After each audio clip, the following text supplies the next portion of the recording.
বলেন বৌদ্ধ বলেন কেউ নিরাপদ না। বাংলাদেশকে জাহান্নাম বানাইছে যে শেখ হাসিনার সাথে মিলে খাইরুল্লাহ বিচারপতি। আজকে সেই খাইরুল্লাহ কই? তার মধ্যে কয়টা মামলা আজকে রাষ্ট্র দিয়েছে, সরকার দিয়েছে?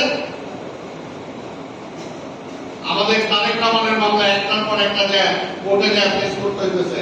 কেন? তারেক রহমান পরে থেকে আনা উচিত ছিল। এখন আমরা বলি রাজনৈতিক আন্দোলন, রাজনীতি ছাড়া কোনো কিছু নাই। আধিপত্যবাদী শক্তিকে যদি ঠেকাইতে হয়, তার হাত থেকে যদি বাংলাদেশকে রক্ষা করতে হয়, আধিপত্যবাদের বিরুদ্ধে যে জাতীয়তাবাদী রাজনীতি, সেই জাতীয়তাবাদী রাজনীতির নেতা হল তারেক রহমান। কাজে সেই কারণে তারেক রহমানকে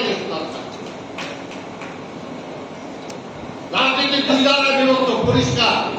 যারা আধিপত্যবাদী শক্তির পক্ষে রাজনীতি করতে চান, ওই হাসিনা তার সাথে যে কয়টা দল ছিল তারা, আর তার বাইরে আমরা যারা আছি বাংলাদেশের পক্ষে রাজনীতি করি।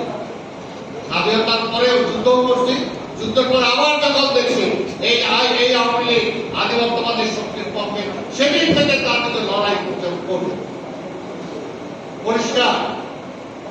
সেই কারণে ওই যুদ্ধ করছি কিছু পাওয়া না পাওয়ার জন্য না, কিছু পাওয়া ব্যক্তিগত পাওয়া না পাওয়াতে কিছু আসে যায় না। ওইরকম ব্যক্তি চাইলে অনেক কিছু হয়, অনেক কিছু করা যায়, অনেকে অনেক কিছু হচ্ছে। ওইটা যে দেশেরও পরিবর্তন হয় না, ওই যে চিন্তা নিয়ে যুদ্ধে গেছিলাম তাহলে ওই চিন্তাও বাস্তবায়িত হবে না।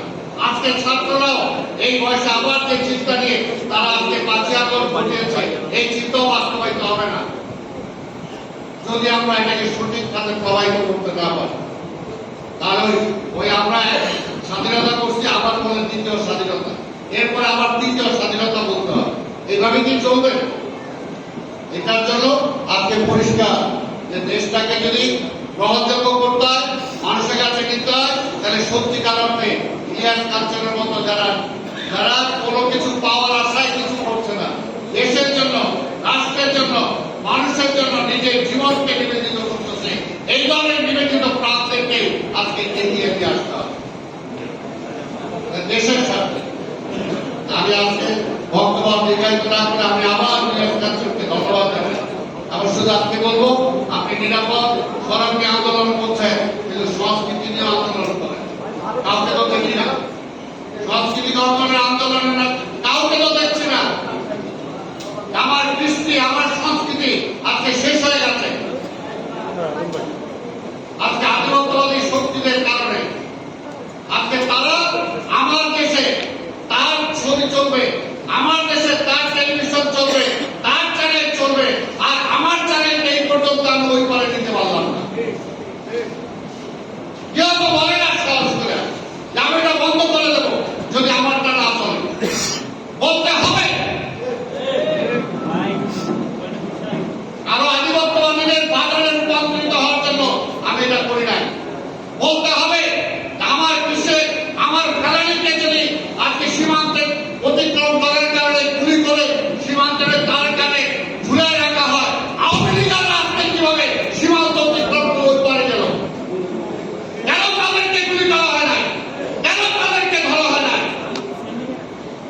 আজকে অনেক ওই পারে বসে আজকে আমাদের বিরুদ্ধে অনেক কথা বলতেছে। এইখানে একটা রায়ট শুরু হয়ে গেছে। আরে ভাই আসেন না, মমতা ব্যানার্জিটা কি আছে? যারাই আছেন আইসা দেখেন এখানে কি হচ্ছে। বাংলাদেশের মতো দেশে আমরা হিন্দু, মুসলিম, বৌদ্ধ, খ্রিস্টান মিলে যত আরামে আছি পৃথিবীর কোথাও নাই। ওই ইন্ডিয়াতেও নাই, ওই ইন্ডিয়াতেও মুসলমানরা এত আরাম নাই। কিন্তু আমরা তো বলি না সেটা, আমরা তো রায়ট লাগাইতে চাই না। আমরা আমাদের সেই পাকিস্তান আমল থেকে আমরা দেখে আসছি। আর যদি রায়ট যদি হিন্দু ধর্মে কোন ক্ষতি হয়ে থাকে, সেটা হচ্ছে আওয়ামী লীগের আমলে সবচেয়ে বেশি। হিন্দুদের বাড়ি ঘর, আজকে যে সমস্ত মন্দিরের যে সমস্ত গহনা সব চুরি করেছে আওয়ামী লীগ।